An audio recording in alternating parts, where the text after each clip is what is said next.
Wanasema afya bora, maisha bora. Tuwashangilie kwa makofi. Ama kweli ni afya nyumbani.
Tuwashangilie watoto kwa makofi tafadhali.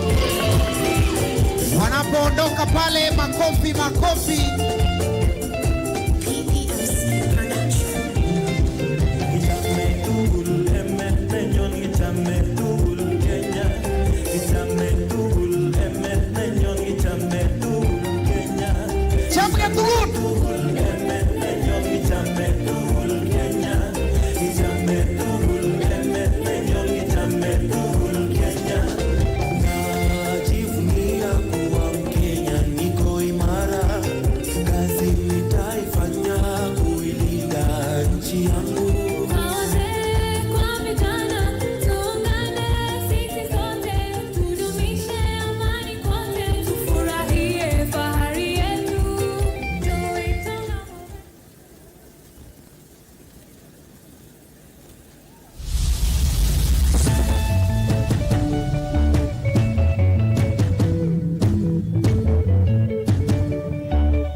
Hicho ni kionjo. Ukijisikia kusimama ucheze nao unakaribishwa. Twende DJ.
wa nyumbani.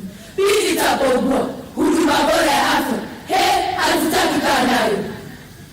Lengo kurahisishiwa upate huduma bora, pesa hazito. Liwa, punguza mbaya fikira, popote utapokuwa, mradi uwe imani, tujisajili tupate huduma bora ya afya. Mfano tukiugua gonjwa baya saratani, ni kweli tatibiwa ama tupigwe na chini. Mjamzito sawia, mumempangia nini? Huduma bora ya afya hatutaki kaa nayo. Haya ni kipaumbele, vyema tashughulikiwa na mengine tele nchini atatibiwa. Pamoja tusonge mbele.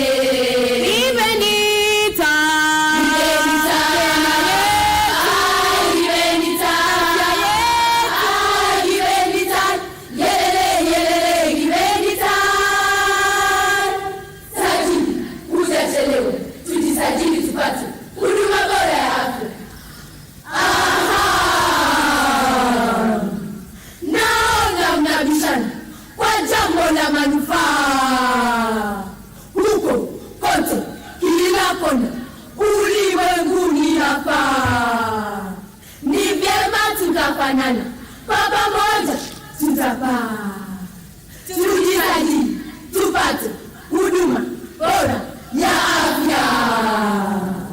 Huduma hii ni kweli. Leo tasema sadaka, dunia ishakubali na sisi tunaifuata. Pamoja tumekubali. Mie afya mie afya God, si unajua wazazi wetu ni mahasla. God, si unajua wao ni mashujaa, viongozi wa afya. Nani msipowajibika, jemedari atawaramba. Wakenya, mambo ni matatu. Ya kwanza, universal care number 1. Ya pili,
Wapi makofi na vigelegele wananchi?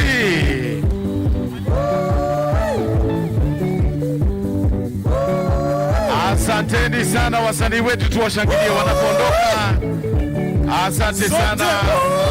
Kwa kweli ni afya nyumbani kama ilivyo kauli ya Mheshimiwa Rais wa Jamhuri ya Kenya. Shukran sana DJ. Asante sana. Mheshimiwa Rais, tunahitimisha burudani. Tafadhali chipukizi, hatutaweza kukuruhusu kuimba wimbo wako kwa leo. Hakuna shida, manake hata nilikuwa sijaumaliza. Mheshimiwa Rais, kwa onyesho hilo ndipo tunakunja jamvi la tamasha yetu ya burudani leo tunapoita mashujaa wetu. Tunashukuru wote waliopanga na wote walioshiriki.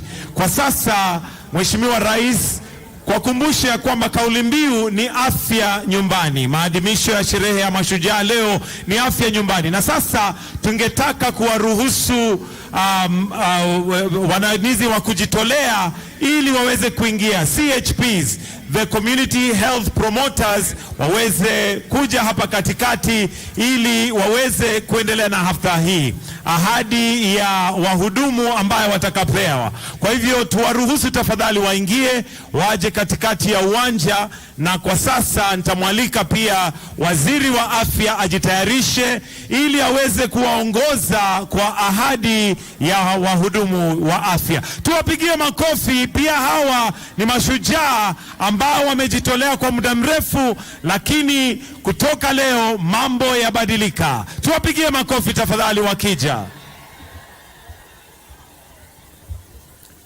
And now we welcome the community health workers, which is part of the universal health coverage that is going to be launched by His Excellency, the President of this great nation, after the signing of the bills yesterday, which are now law. We would now like to call upon the CS for Health, Mheshimiwa Nakumicha, aje awaongoze kwa ahadi ya kujitolea. Karibu Mheshimiwa.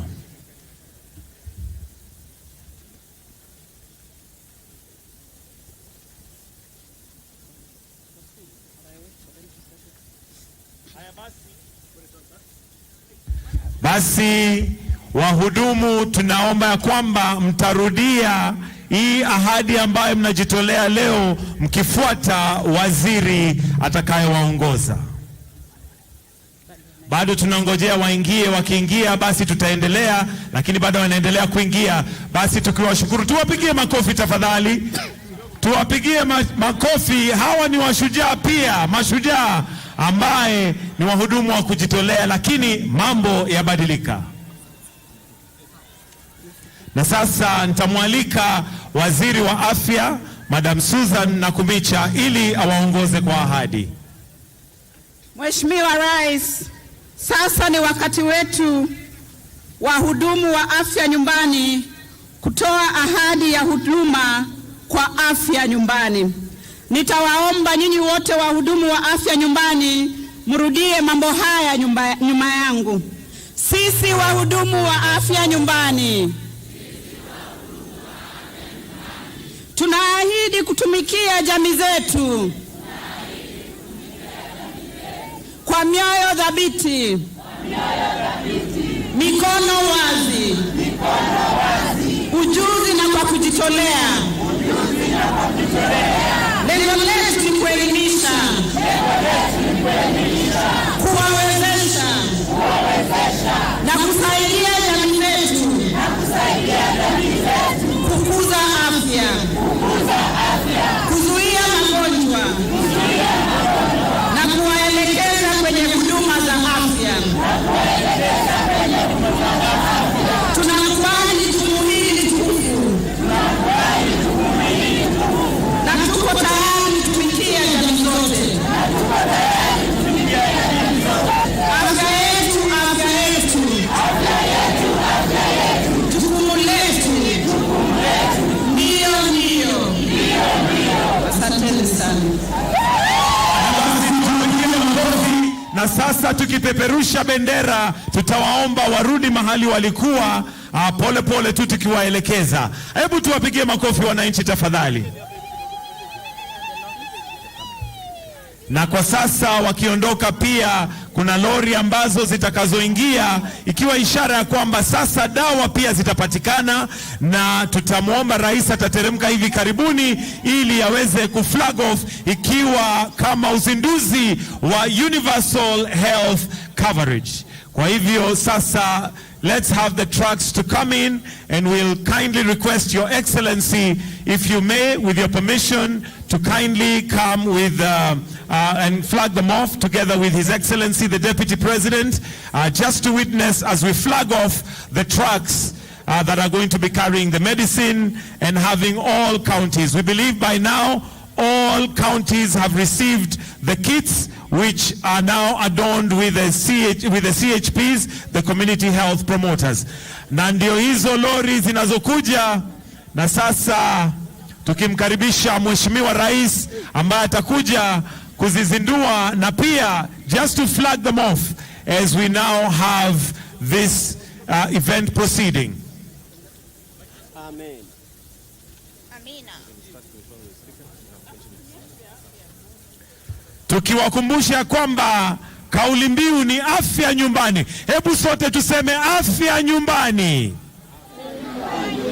Turudie sote afya nyumbani. Afya nyumbani. We now have these trucks that have the medicine, and each truck is representing a region. but every county is represented. Wapi makofi ya rais? As he continues to flag them off, come on, let's tumpongeze kwa makofi rais wa Jamhuri ya Kenya.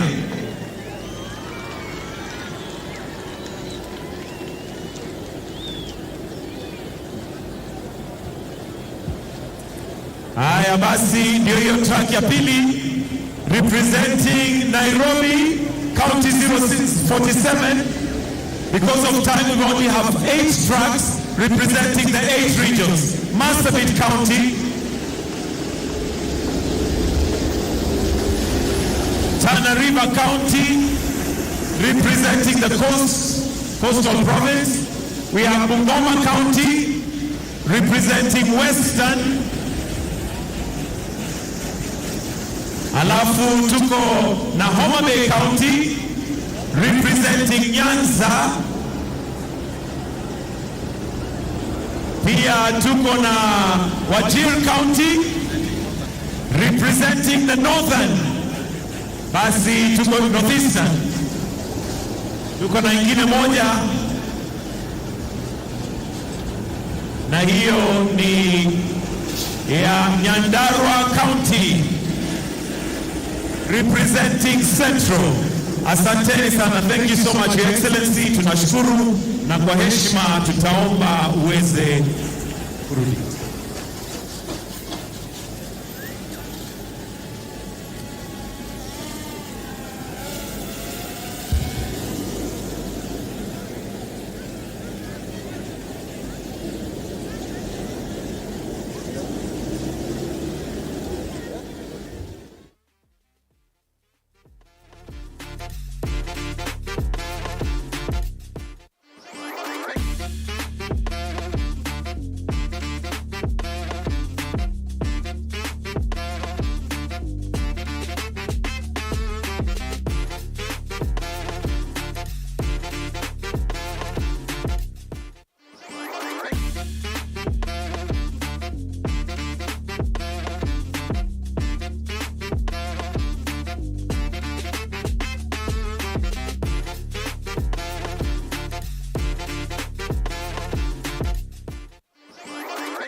Tutakuwa tukitumia huko mashinani. Tungependa asiwachie hapa, aendelee kutufuatilia sana, ajue tunafanya kazi gani. Mbeleni hatukuwa nayo hiyo kits na hizo vitu alituletea, tumefurahia. Tunashukuru serikali sana, na Mungu awabariki tena azidishie, na zaidi ya yote waendelee kutukumbuka hata na vifaa zaidi.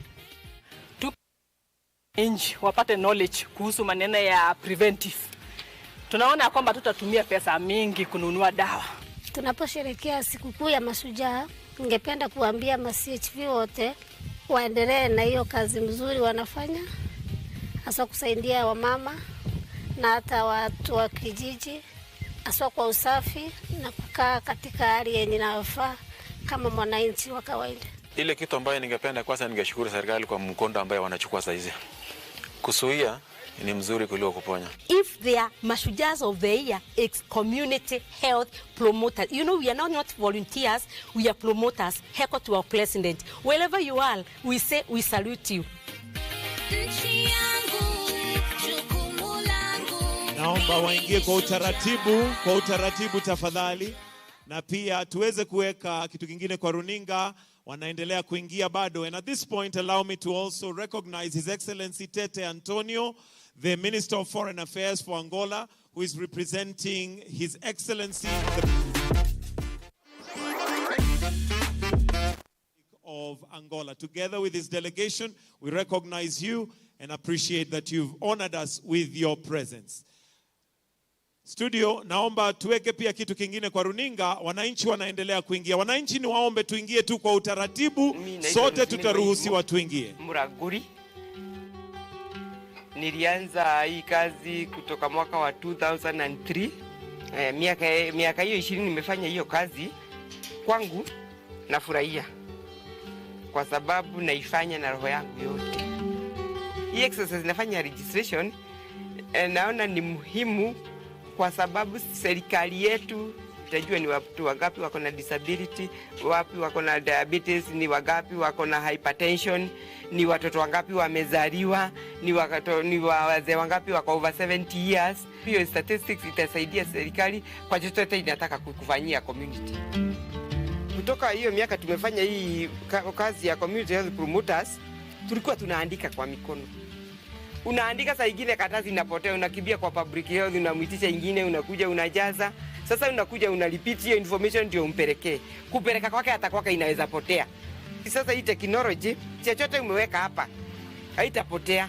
So this is very safe kwa kwetu na kwa serikali. Unaona information iko hapa. PSU yako na yake. Lakini kwa simu yangu hakuna mtu anaweza ingia. Sababu nikipa submit kwa PSU. Akitaka kujua area yangu ni watu wangapi wako na disability, anaenda kwa system. Hata niuliza. Akitaka kujua ni watoto wangapi wamezaliwa, anaenda kwa system. Hata president mwenyewe akitaka kujua mambo yote atakuja hapa. Akiklik tu atapata information yote. Na tushukuru serikali kwa kutupatia hii. Tumechoka na kuandika. Sasa kutupatia hii inaoneshana sasa tumeenda digital sisi wote. Afya yako, jukumu langu, mimi ni shujaa.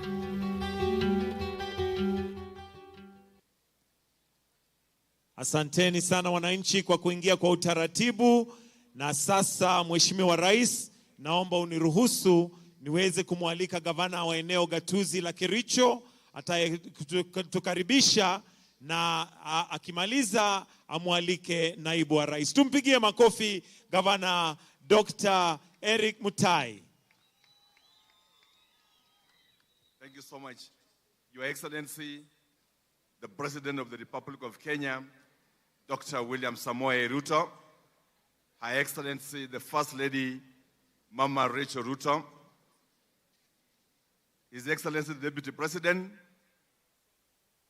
His Excellency Rigathi, Her Excellency Rigathi Gachagua, Rigathi Dorcas, the speakers of the two houses, all invited guests, ladies and gentlemen, it gives me a pleasure this morning to welcome all of us to KERICHO County. Indeed, if there is one single honor you have demonstrated to the people of KERICHO, is your choice to have this state event in KERICHO County.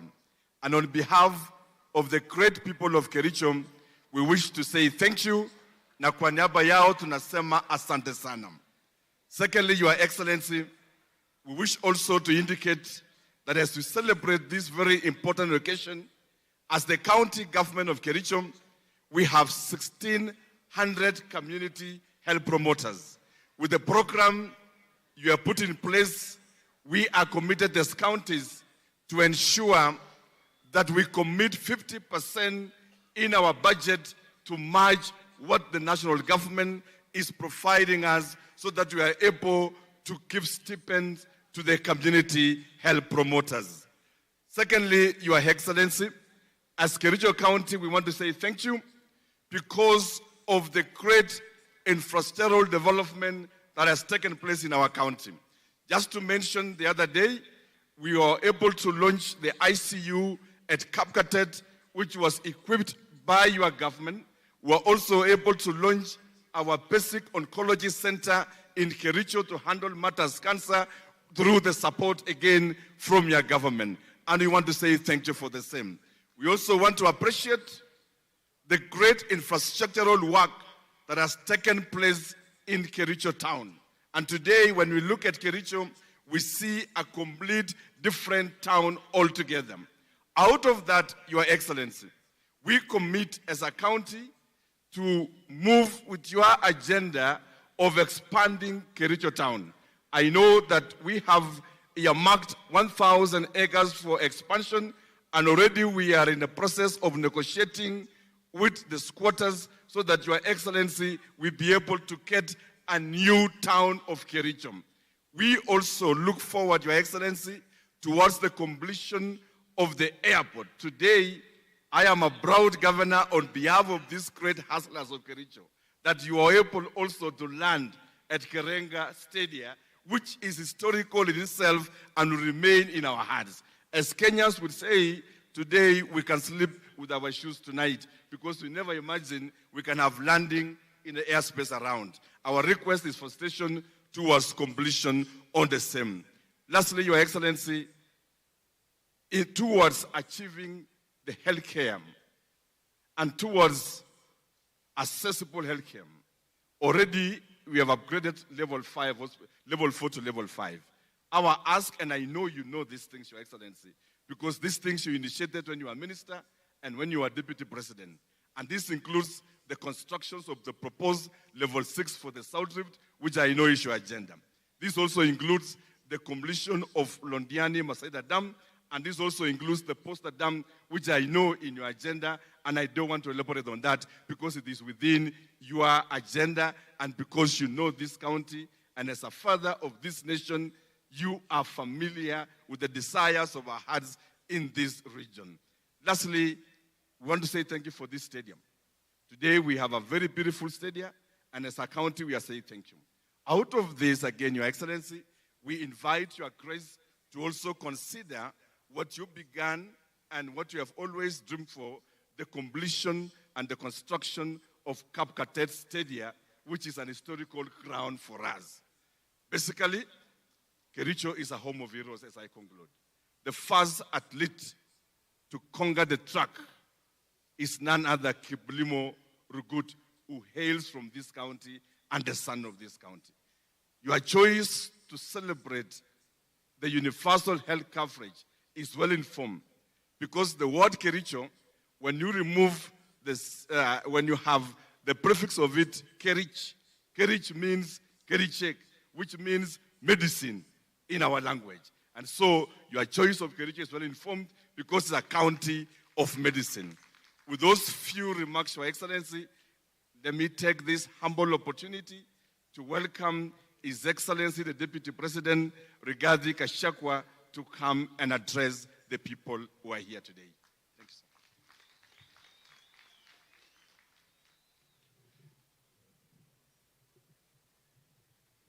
sir. Your Excellency, the President of the Republic of Kenya and Commander-in-Chief of the Kenya Defense Forces, Dr. William Samoei Ruto, Your Excellency, the First Lady of the Republic of Kenya, Mama Rachel Ruto, the Prime Cabinet Secretary, the Honorable Musalia Mudavadi, the Foreign Affairs Minister from the Republic of Angola, Ambassador Tete Antonio, the Speaker of the National Assembly, Honorable Moses Wetangula, the Speaker of the Senate, Amason Jeffa Kingi, Your Ladyship, the Chief Justice and President of the Supreme Court of Kenya, Lady Chief Justice Martha Koome, our host Governor Eric Mutai, Excellencies Governors Present, Excellencies Ambassadors, High Commissioners, and members of the Diplomatic Corps,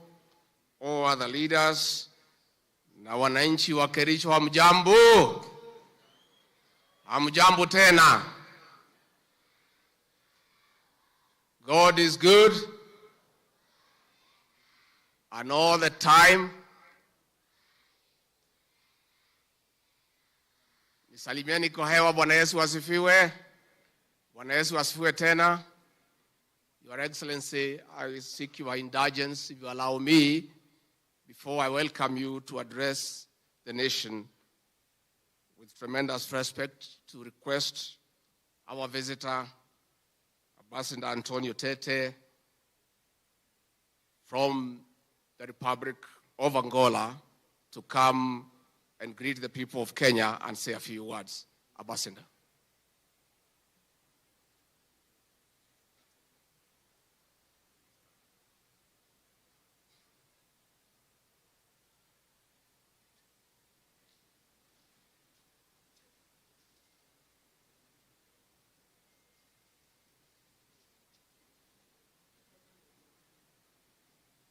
I'll try to speak the small Swahili I just learned. Ndugu na dada wa Kenya, hamjambo. And happy Mashujaa Day to everyone. Mr. President, First Lady, Vice President, Prime Minister, Ministers, Speakers of the two houses, dear colleagues here present, my brothers and sisters, on behalf of President João Lourenço, I would first like to convey his apologies. He would have loved to be here, but for foreseen reasons, he couldn't make it to KERICHO, but he sent you a very warm greeting, thanking again for the warm reception we always have been granted whenever we come to Kenya. Mr. President, it is very emotional for the Angolan people to be here, especially on such day of Heroes Day, because those are the same heroes who also are not only Kenyan heroes, but they are also African heroes and Angolan heroes. Many maybe would remember how the struggle for independence of Angola benefited from the revolution of Kenya. Think of the Mau Mau and others. And you may remember that under the leadership of President Jomo Kenyatta, the three Angolan liberation movements came to Mombasa and lastly met on June 21st, 1975 in Nakuru, where an agreement was signed, which was very significant to lead Angola to the independence in November the same year. So we will never have enough words to thank the Kenyan people for contributing not only to our freedom, but also for consolidating, helping the Angolan people to consolidate our independence. Today, Mr. President, the nature of the struggles are over. We have the struggle for development, we have the struggle for peaceful environment, we have the struggle for peace in our countries and in our region. And here again, Kenya has been at the front line and collaborating with Angola in many of those areas. Mr. President, I think we are starting a new dawn in the relationship between Angola and Kenya. Just imagine, I just spoke about 1975, but we are having the very first official visit of an Angolan president to Kenya. And we held yesterday with my brother, the Prime Minister and Minister for Foreign Affairs, the very first joint commission to look at the areas of cooperation. Because until we make it to build our continent together, we fly together or we sink together. But we didn't choose to sink, so we are going definitely to fly higher and higher.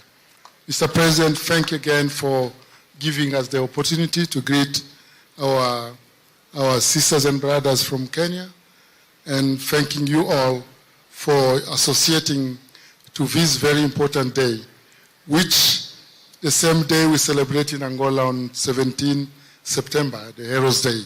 So we are very, very honored to be here.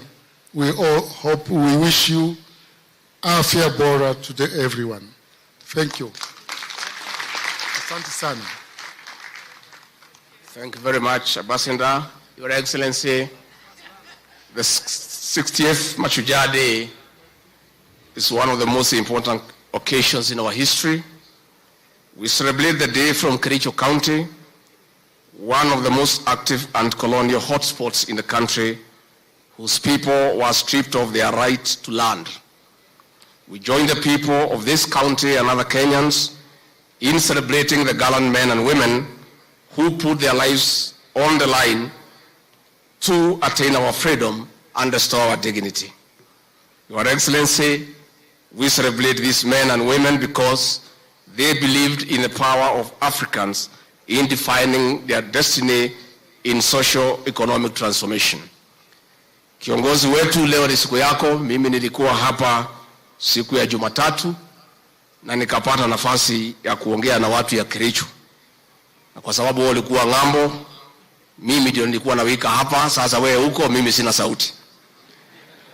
Na kwa hivyo nichukue nafasi hii kwa sababu nimefika hapa kusema rais wetu ulipoamua ya kwamba Mashujaa Day italetwa hapa KERICHO, mimi nilifurahi sana. Na rais, wewe na hii watu wa KERICHO wanajua ni kwa nini. Na niseme watu ya KERICHO, hatutachoka, rais na mimi na timu yetu, kusema asanti kwa maombi yenu na vile mlituunga mkono tukapata nafasi ya uongozi. Watu ya KERICHO, asanteni sana. Pia kabla nimwalike rais, pia nipongeze watu ya KERICHO kwa sababu mlitupatia kiongozi chupavu, leader of the majority in the Senate, the Honorable Aaron Cheriot, ambaye anatusaidia pale na rais, na hata zile sheria rais ameidhinisha jana, yeye na viongozi wa Senate walichangia kiwango kikubwa. Kwa hivyo lazima tuseme asante kwa huo kiongozi mlitupatia.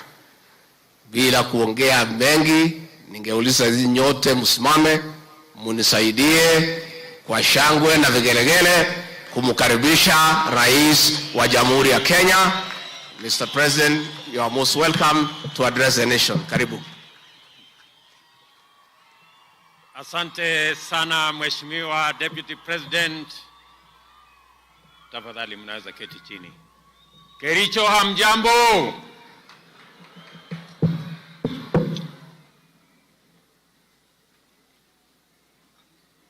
Our guest, my friend Tete Antonio, Minister for Foreign Affairs, who is representing my brother, the President of Angola, who is in Kenya as we talk. And he will be having a state visit tomorrow. Fellow leaders, the great people of KERICHO, distinguished Kenyans, members of the diplomatic corps, guests, ladies and gentlemen, watu wa KERICHO, hamjambo tena.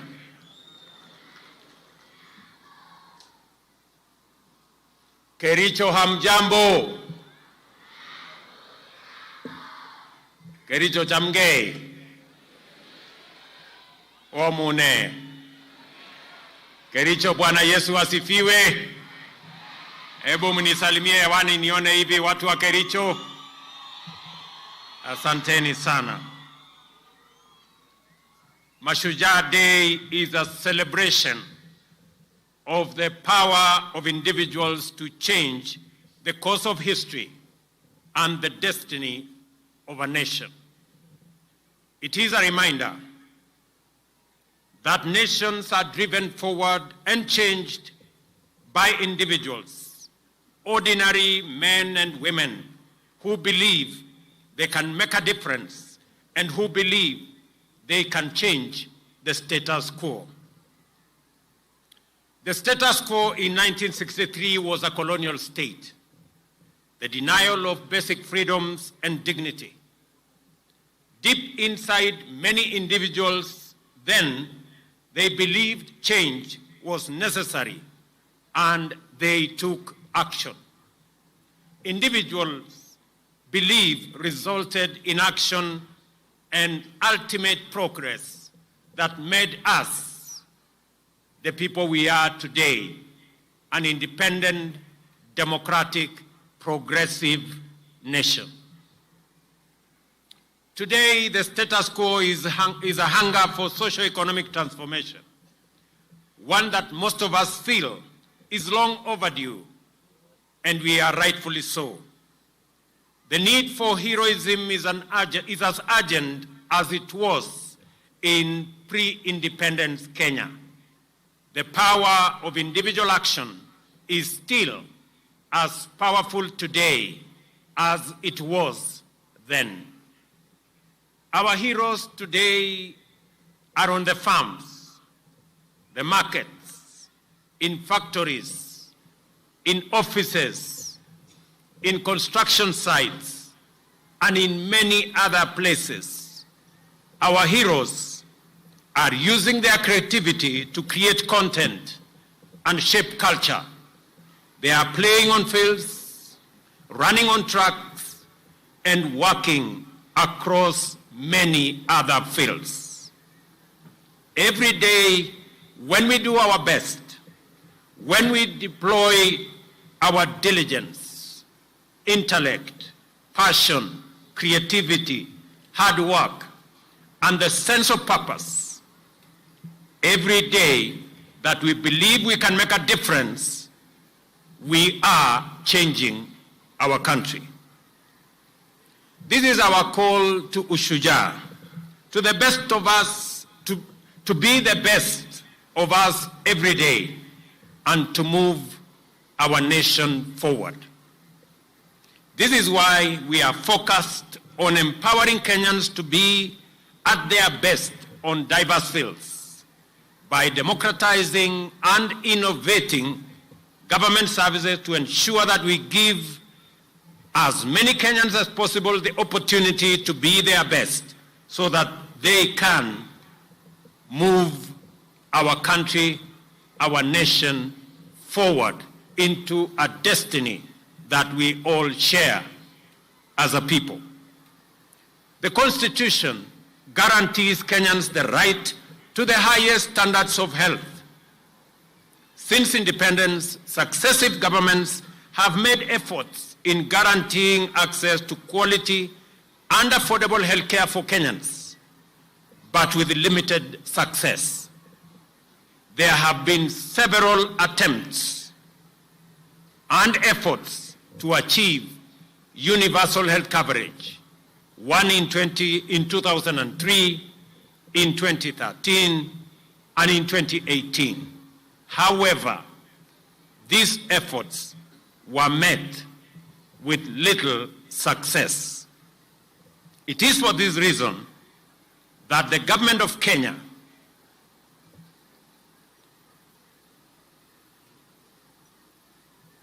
identified healthcare delivery as one of the core pillars of the bottom-up economic transformation agenda. In the Kenya Kwanza Manifesto, we made several commitments towards the delivery of universal health coverage. These include the provision of a fully public financed primary health care, the installation of a digital health management information system, and the setting up of a fund for improving healthcare facilities across Kenya. Other commitments were the setting up of an emergency medical treatment fund, the establishment of a national insurance fund that covers all Kenyans, and the availability of medical staff who would deliver on this great universal health coverage that has been in the works for a long time. The government has instituted a paradigm shift to preventive and promotive health rather than where we've been at curative health. This approach also makes economic sense.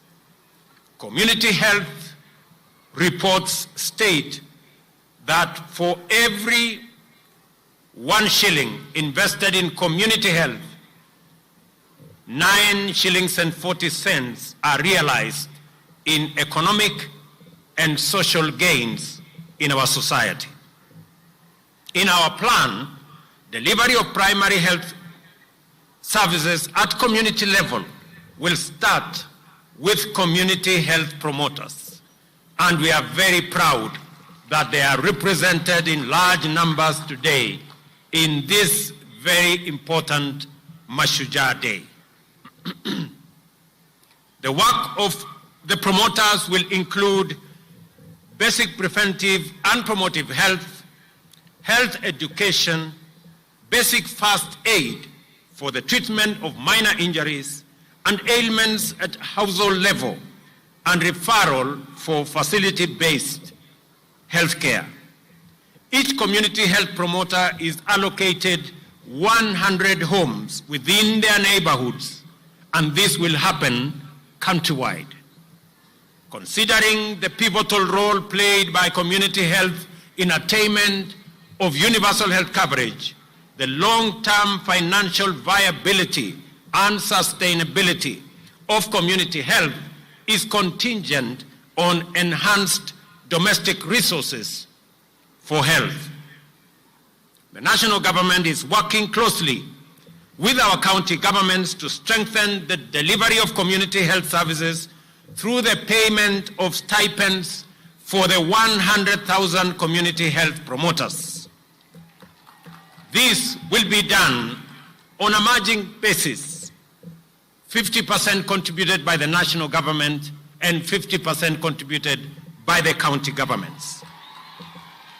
The national government has already allocated Kenya shillings 3 billion annually for payment of these stipends, and it is my belief that counties will match up this fund so that we can enable these great heroes of our time to help us on the delivery of community health at the household level.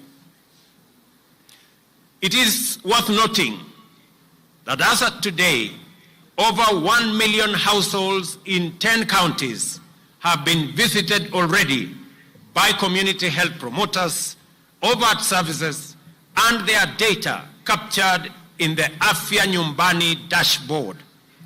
And this is a significant major achievement, as this dashboard is not only available to the Ministry of Health, it is also available in my office. We also agreed to provide the 100,000 community health promoters with kits, which contain basic equipment for household health screening, medicines and supplies used for service provision at the household level. And as you can see today, every community health promoter here present, each one of them has a health promoter's kit. And that is the case with 100,000 community promoters everywhere in the Republic of Kenya. Quality community health data is essential for the planning, resource allocation, and monitoring of progress towards universal health coverage. The government is committed to delivering on the digital health agenda, starting from the community level. The electronic community health information system, which is live and being used by the promoters across the country, is a simple and user-friendly mobile health device being used, and its application will be used to collect real-time, accurate household data. It will also initiate planning for health service delivery and provide linkage to health facilities. Along the CHP kit, the government has provided additionally 110,000 smartphones for use by the promoters and community health assistants. The shift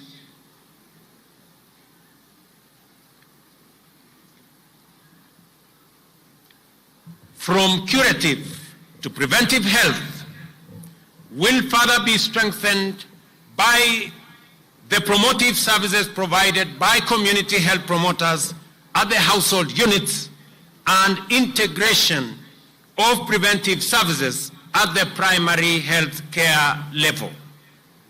These services will include screening for hypertension, diabetes, and high conditions, offer the necessary health education on water and sanitation, nutrition, and provide community rehabilitation services, among others. These services will be provided through multidisciplinary teams that will be established at the level of the primary care networks. To strengthen the legal basis for health financing, health service provision, and achievement of UHC, 4 new health laws, which I signed into law yesterday, have been enacted. These are the Community Health Insurance Act 2023, Primary Health Care Act 2023, Facility Improvement Act 2023, and Digital Health Act 2023. Health insurance coverage in Kenya is generally low at about 26%, with those at the bottom of the economic pyramid having the least coverage at only 5%. Many Kenyans incur catastrophic expenditure from out-of-pocket healthcare payments, while many more do not seek care at all when they fall ill because they simply cannot afford it. Over the last decade, several measures have been put in place to enhance the capacity of the National Hospital Insurance Fund to effectively deliver on its mandate. While these reforms and the initiatives therein have yielded significant progress, several gains and several gaps remain. Recent analyses show that, among others, the NHIF operates as a passive rather than a strategic purchaser of healthcare. It is plagued by inefficiency and governance challenges and is potentially, unless addressed, financially unsustainable. It is against this backdrop that the government proposes a paradigm shift in the provision of social health insurance in the new Social Health Insurance Act 2023 that provides for formation of a social health authority which will repeal the current National Hospital Insurance Fund Act 1998. In our plan, I promise a fully publicly financed primary health care system, an emergency care fund, and a health insurance fund that will cover all Kenyans. This promise is delivered through the enactment of the new Social Health Insurance Act, which, among others, establishes the publicly financed primary health care fund, a fully publicly financed chronic and emergency and critical illness fund, and the social health insurance fund, and access to health care from now henceforth will no longer be based on ability to pay. It will be based on the health needs of every Kenyan. We are implementing a per household payment system where a flat rate applies to everyone regardless of their income. Consider this, for example. Previously, an individual earning 10,000 had to pay Kenya shillings 500 for NHIF, a hefty 5% of their earnings. On the other hand, those with a salary of 100,000 or more contributed 1,700, a mere 1.7% of their income.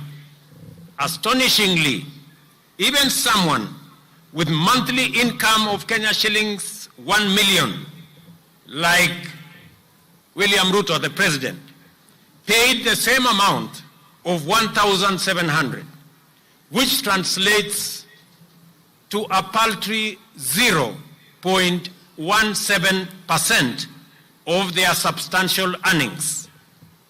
This bizarre setup meant that low-income earners, mamambogas and bodabodas were effectively subsidizing high-income earners like myself. The Social Insurance Fund corrects this anomaly and makes sure that every citizen pays for health a percentage of their income, an equal percentage of their income, so that we can equalize the fortunes of every citizen with respect to access to health. The Social Health Insurance Fund also signifies a shift to increased use of domestic resources for health financing and a sustainable approach, especially at a time when resources from donors and development partners are dwindling. The healthcare system in Kenya is largely focused on curative services at the expense of preventive and promotive services. This has occasioned inequity in financing, which has disadvantaged primary healthcare uptake and promotion.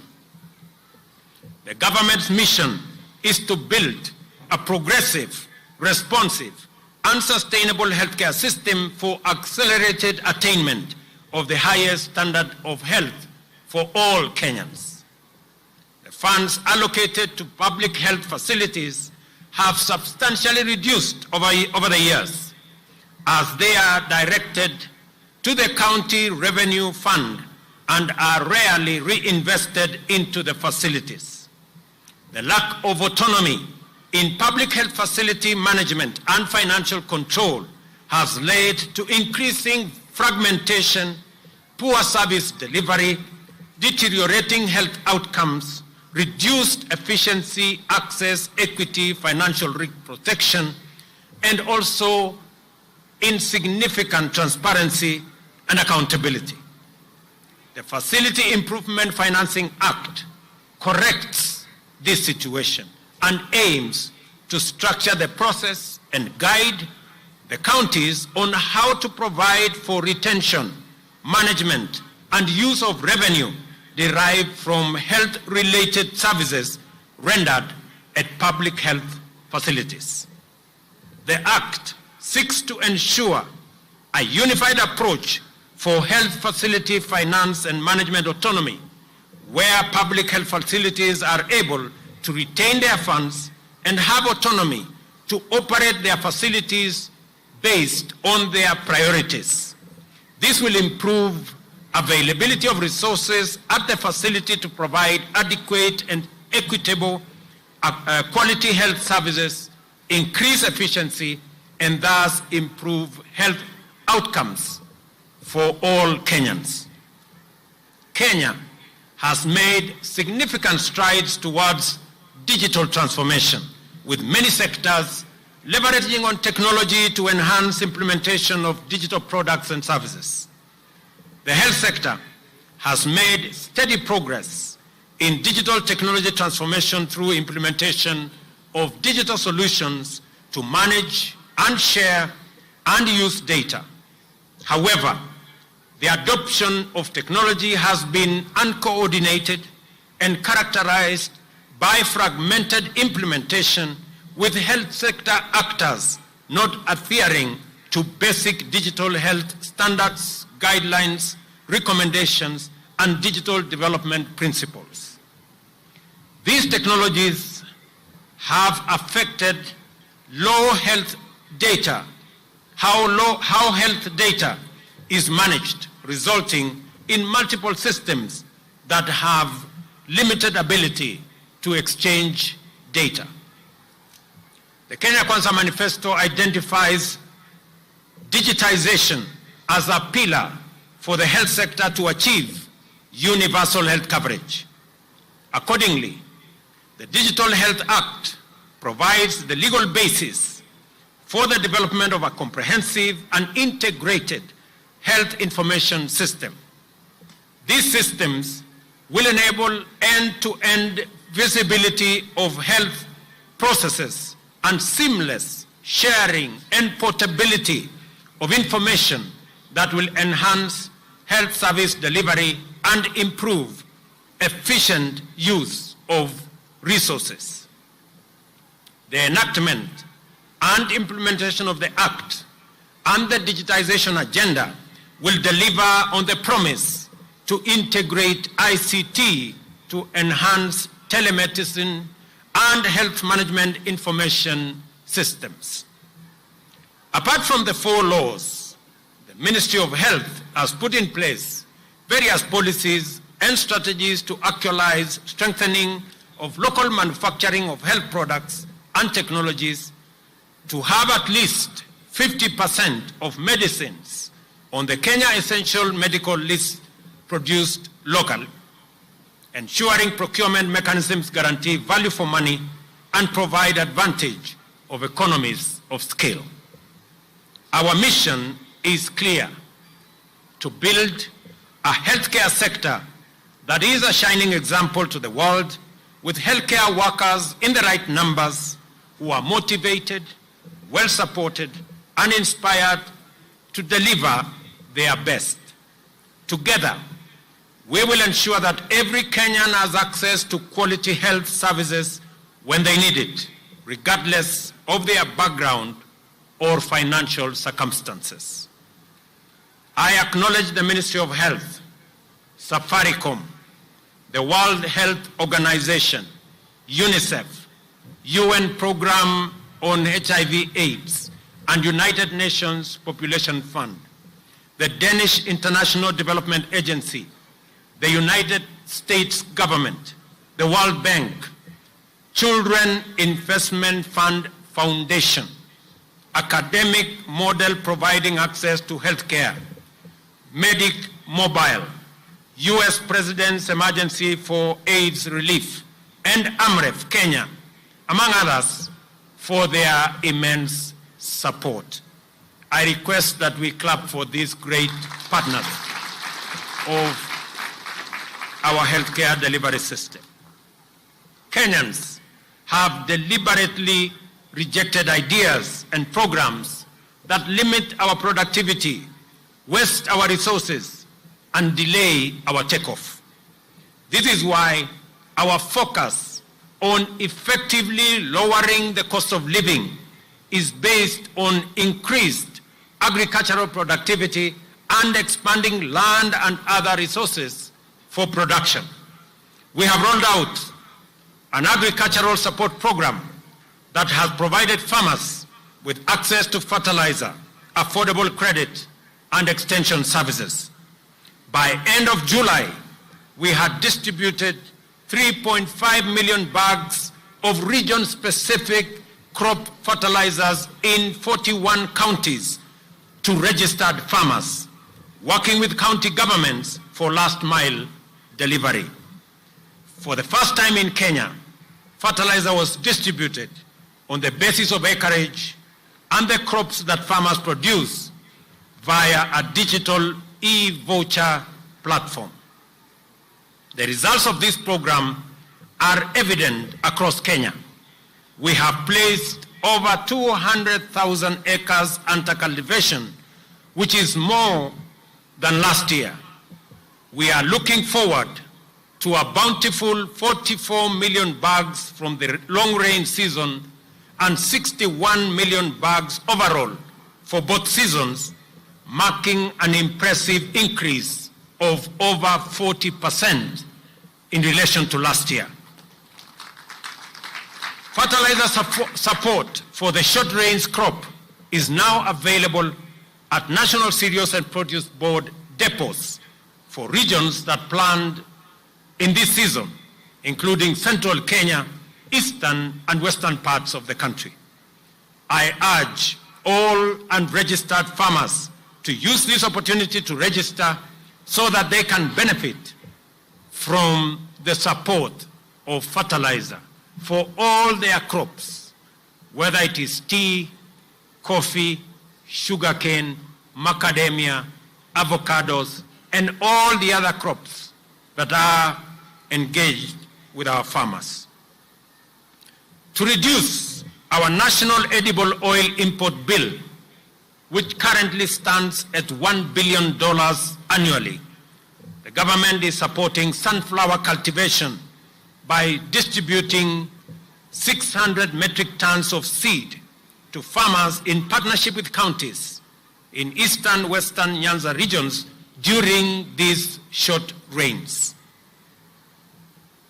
It is important that we are working with counties on other oil crops to deliberately reduce our import bill on oil and edible oil requirements for our country.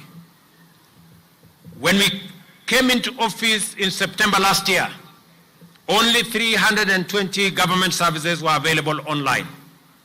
Today, there are more than 13,000 services, and we expect to onboard all services by the end of this year. This has increased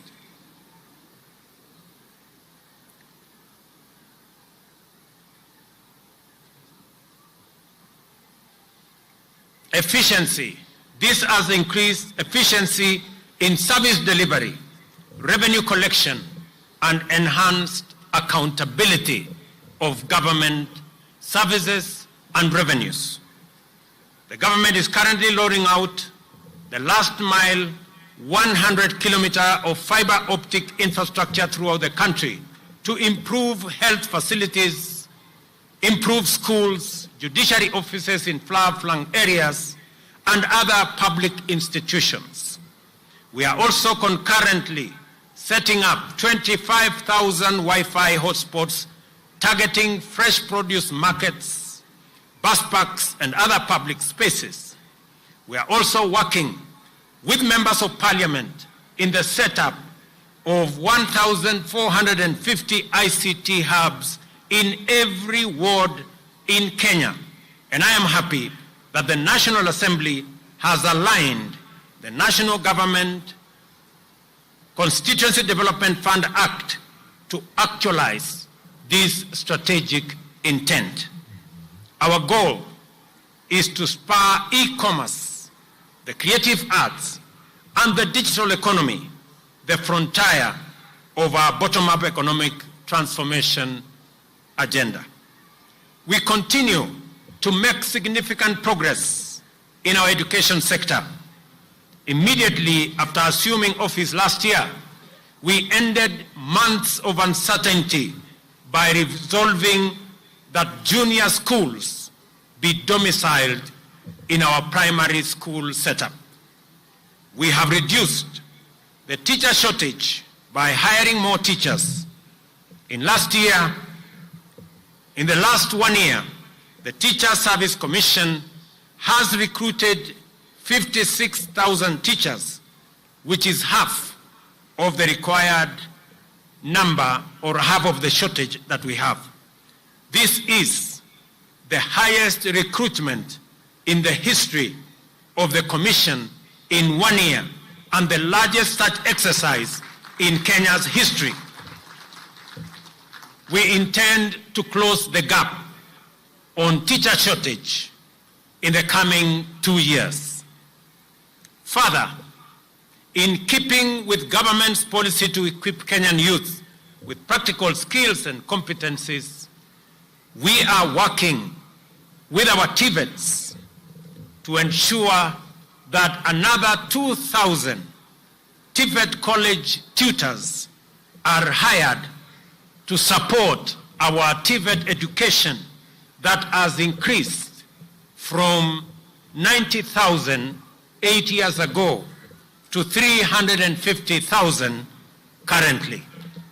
I am also happy to note that we have concluded with the government of China the supply of equipment for another 70 technical training colleges in Kenya that will ensure that more young people have access to gadgets and tools that will improve their acquisition of knowledge and skills to be able to be job ready as we march forward into the future. In a transformative shift, we unveiled a new funding model for higher education and technical and vocational training that guarantees needy students free college studies. The funding comprises government scholarship, government loans and bursaries, and household support.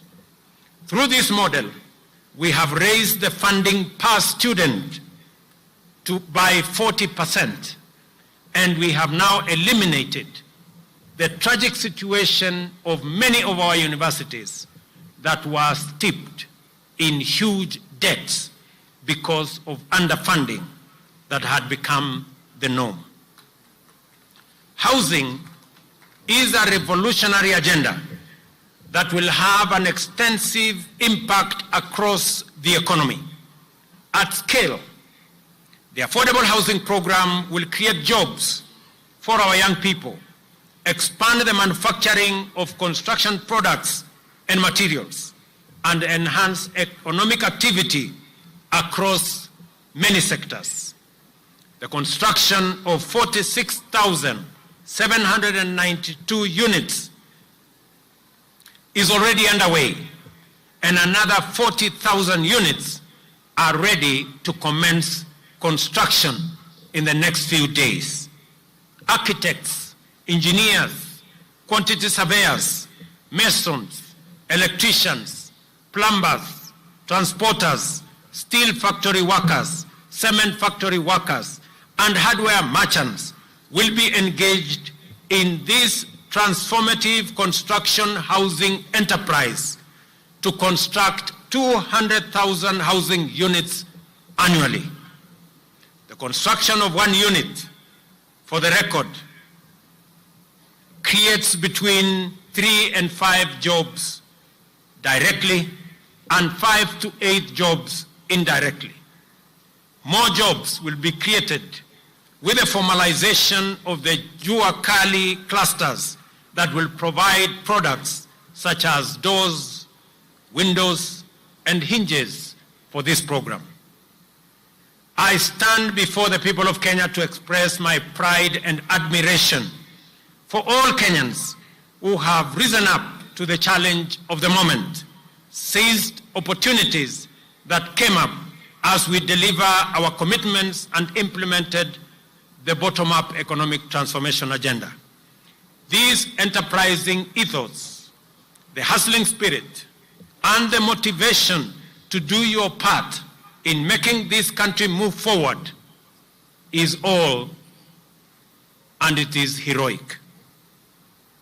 Therefore, let us dedicate ourselves to nation-building endeavors, assured that as long as we are implementing the bottom-up economic transformation agenda, your government stands with you and will walk the road of growth and development with every Kenyan until we accomplish our purpose and fulfill our mission.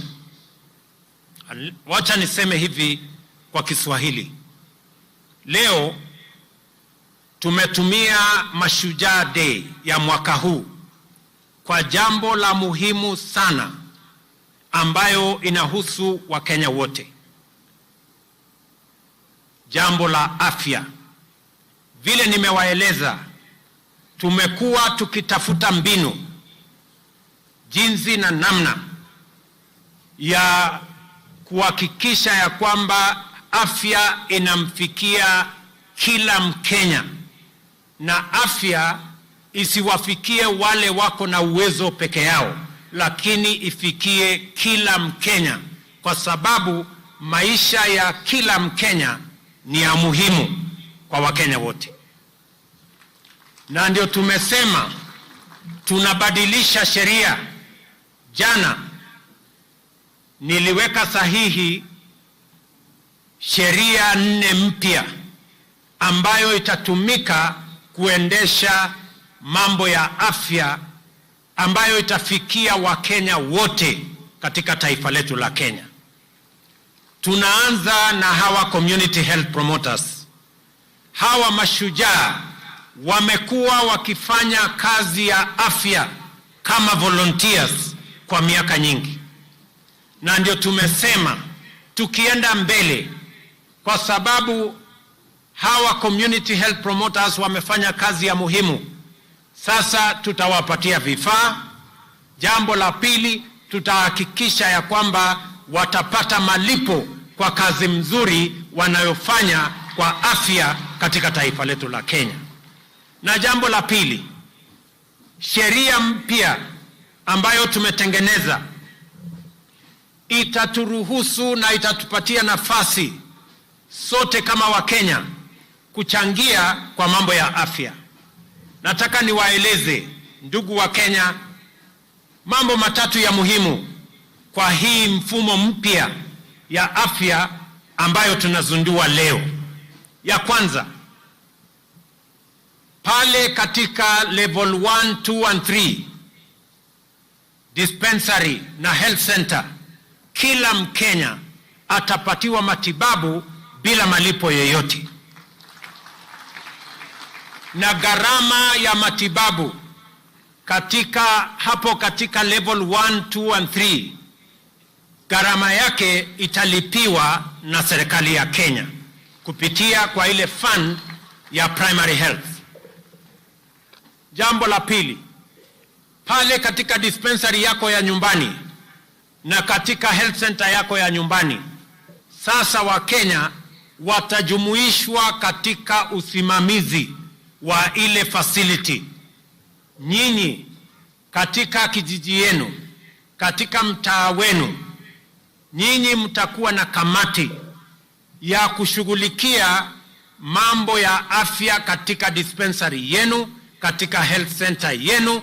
Ndio kama hakuna dawa, nyinyi wenyewe mtashughulika, mjue na mtupatie habari ya kwamba hakuna dawa katika hii hospitali, ndio Wakenya waweze kupata nafasi ya kupata afya katika mahali karibu pale nyumbani. Kwa sasa Wakenya wengi wanaenda kwenye hospitali yenye iko mbali, kwa sababu ile dispensary iko hapo karibu, haina dawa, haina wauguzi na haina service. Na ndio tunasema hivi, sheria yetu ya pili ni kuhakikisha ya kwamba kila facility, kila hospitali, kila dispensary, kila health center watakuwa na pesa zao, na pesa ya facility yenu haitapelekwa katika facility ingine na haitapelekwa kufanya kazi ingine yoyote. Itatumika katika hiyo facility yenu, ili pesa ambayo imewekwa katika budget ya facility yenu ya nyumbani, nyinyi wenyewe kama wananchi mkisimamia, na wauguzi, na tumesema ya kwamba wananchi wenyewe wahusishwe, viongozi wa kanisa wahusishwe, viongozi wa serikali katika kiwango hiyo wahusishwe, na development partners pia watakuwa pale, na hata watu wa civil society wakuwe pale, ndio tuhakikishe ya kwamba hakuna wizi tena ya madawa katika mahospitali zetu, katika dispensaries zetu na katika health centers zetu. Vile vile wananchi wengi wakipata ajali, wakipata hali ya dharura, wakienda hospitali wanaambiwa wewe huna card, wewe huna uwezo wa kulipa.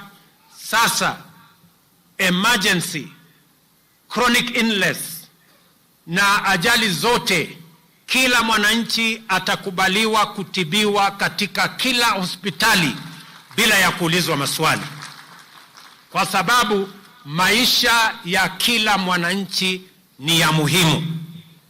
Wananchi wengi wananiuliza kwamba wale hawana uwezo wa kulipa NHIF ama wa kulipa sasa ile card ambayo ni ya Social Insurance Fund itakuwaje?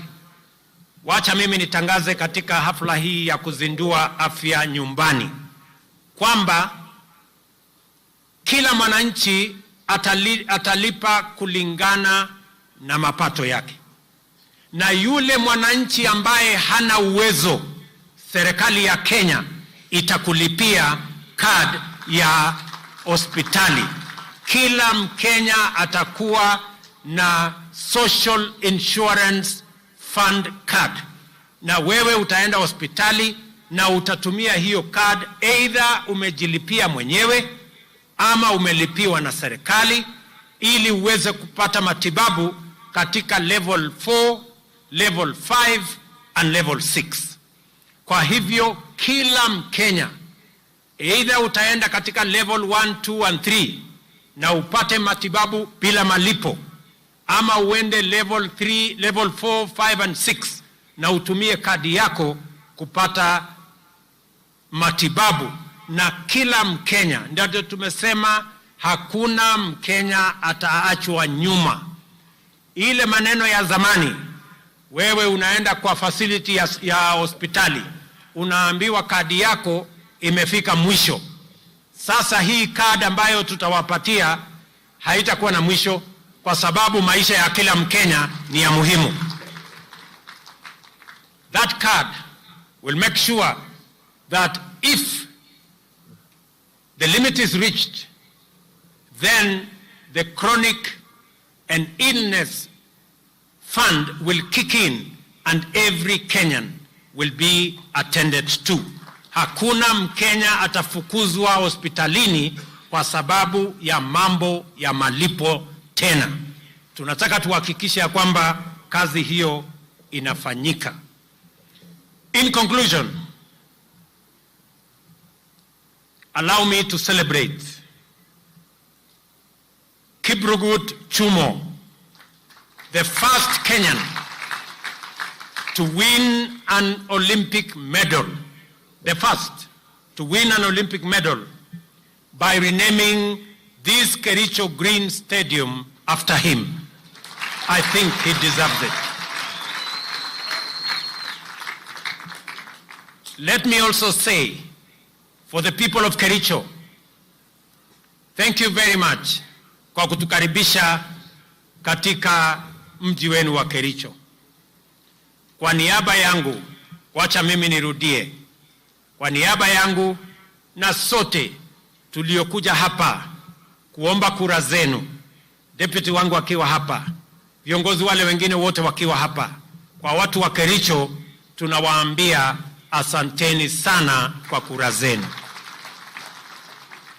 Watu wa KERICHO, narudia, asanteni sana kwa kura zenu. Big up KERICHO. Kale hii, kale kongoi missing. Jambo la pili, hapa KERICHO, mimi niliwaeleza pale mbele ya kwamba mji wa KERICHO hauna ardhi ya kufanya extension. Hapa KERICHO imesongamana sana. Hii KERICHO town ni town ndogo kwa sababu hakuna expansion program. Mimi nataka nitangaze ya kwamba nitarudi hapa mwezi ujao, kwa sababu ile ardhi ya ekari 1000 ambayo ilikuwa na matatizo hapa, hiyo matatizo yote sasa tumetatua kama serikali ya Kenya. Na sasa tutapata shamba ekari 1000 ya expansion development planning ya KERICHO town, na wale wananchi wako pale tutawapanga katika mpango yetu ya affordable housing ili kila Mkenya apate nafasi ya kusherehekea ushujaa wa taifa letu la Kenya. Vile vile nitarudi hapa hivi karibuni kwa mambo yenu ya hospitali, mambo yenu ya damu, kwa sababu haya ni mambo yako katika mipango yetu. We also celebrate Mzee Samuel Kipsoi Ngetich Chepsetion. I know you know him. An incredible entrepreneur who exemplifies the bottom-up story. A class 3 dropout, he pulled himself up through sheer determination to set up the Kipchimchim group of companies whose interests span various industries and employ thousands of Kenyans. Before his untimely death recently, he was working on West Valley Sugar Company that began milling operations last week. Fare thee well, Mzee Samuel Kipsoi Ngetich Chepsetion. You are a great inspiration to many young Kenyans and many citizens of our country that it is possible to rise up from humble beginnings and make a mark in the Republic of Kenya. Ladies and gentlemen, I want to thank you very much, na nataka niwaulize Wakenya wote mahali popote walipo leo, na niwahakikishie Wakenya wa taifa letu la Kenya ya kwamba nia yetu ni kuunganisha wananchi wote wa taifa letu la Kenya, na niwahakikishie Wakenya kutoka jamii zote, kutoka kaunti zote, kutoka pembe zote za Kenya ya kwamba hakuna Mkenya atabaguliwa na serikali ya Kenya kwa misingi ya kabila, dini ama siasa. Sisi ni ndugu moja wa taifa moja with a common destiny as a people of Kenya. Na mimi nataka niwahakikishie ya kwamba jukumu letu mbali na kuunganisha Wakenya ni kuhakikisha ya kwamba tunabadilisha taifa letu kwa miradi na mipango ya maendeleo. Nataka niwahakikishie ya kwamba sote tutaungana, tutafanya kazi kwa pamoja. Na wauliza ndugu zangu wa Kenya, kila mmoja wetu, ile kazi unafanya ujue ya kwamba hiyo kazi unafanya, usihesabu ni kazi ndogo, usihesabu ni biashara ndogo, usihesabu ni mchango mdogo. Kila mmoja wetu kwa yale yote mnafanya ujue unachangia katika kubadilisha na kupeleka taifa letu la Kenya mbele. Na tutafanya yale yote yanawezekana kama serikali ya Kenya kuwashika mikono nyinyi mnaofanya bidii, mnaoamka mapema kuchangia katika kufanya kazi na kuendesha taifa letu la Kenya mbele. Nataka niwahakikishie ya kwamba sitarudi nyuma, sitafanya chochote ambayo itazuia Mkenya mwenzetu kufikia atma yake ama kufikia malengo yake. Nia ya serikali yetu, nia ya serikali ya Kenya, mpango ya serikali ya Kenya ni kumwezesha kila mwananchi awe bora kuliko alivyo sasa, muweze kuchangia katika kubadilisha taifa letu la Kenya, katika mahali mnafanya kazini, ile biashara mnafanya, yale yote mnafanya katika sehemu mbalimbali. Na mimi vile vile nataka niwahakikishie ya kwamba nitahakikisha ya kwamba pesa zenu mnazolipa kwa ushuru, kwa jasho lenu, pesa zenu ambazo tunakusanya katika kaunti zetu kwa levies, kwa taxes na kwa njia zingine zote, pesa zenu zitatumika kwa njia inayofaa, haitafujwa, haitaibiwa, wafisadi hawatanyemelea, na tayari nimetangaza katika taifa letu la Kenya, na mtaona mambo hivi karibuni, ya kwamba wale wote wanahusika na kuiba pesa ya Wakenya na mambo ya ufisadi na mambo ya ukora, mambo yao ni matatu, na nyinyi mnajua vile nimesema.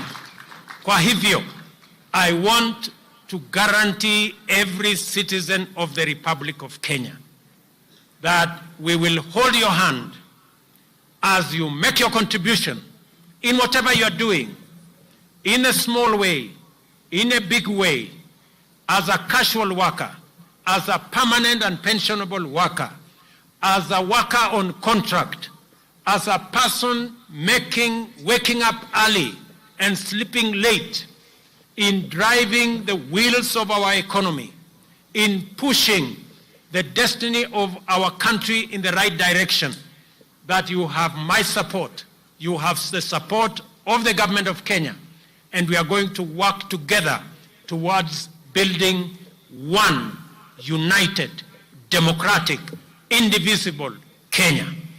Na mimi nawauliza jameni, tuungane katika kazi hiyo. Mungu awabariki sana. God bless you and God bless our country Kenya. Asanteni sana. Basi niombe kwa heshima sote tuweze kusimama kwa wimbo wa taifa na wimbo wa Jumuiya ya Afrika Mashariki, na wale ambao wamevalia kofia zisizo rasmi tuweze kuzivua kwa heshima.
Basi nimlete mwenzangu aweze kutupa itifaki ya kufumukana mahali hapa. Kwako Gitone. Mheshimiwa Rais, kwa ruhusa yako nitaomba tukubaliwe kuondoka kwa itifaki. Wananchi tuwe watulivu ili tuweze kuwapisha viongozi wetu kuondoka. Nafasi hii nitaomba nimwalike Mheshimiwa Rais Daktari William Samoei Ruto, Rais wa Jamhuri ya Kenya na Amiri Jeshi Mkuu wa Majeshi ya Ulinzi, pamoja na Mama Taifa Mama Rachel Ruto, wakisindikishwa na Mkuu wa Majeshi ya Ulinzi, waweze